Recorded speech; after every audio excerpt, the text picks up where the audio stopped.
Hi there, Dr. Dave here, and it's time to rise and whine. In the 1979 comedy movie A Little Romance, Sir Laurence Olivier plays a devilish but charming character named Julius.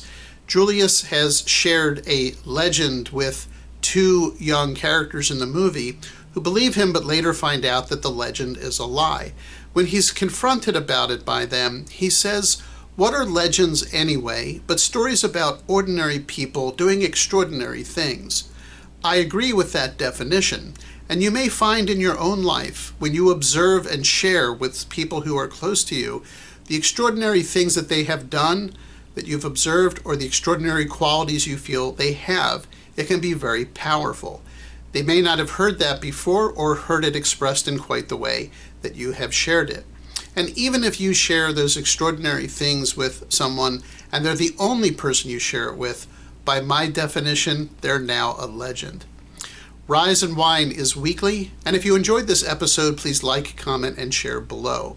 I hope you have a fantastic rest of your day, and thank you for spending a minute of it with me.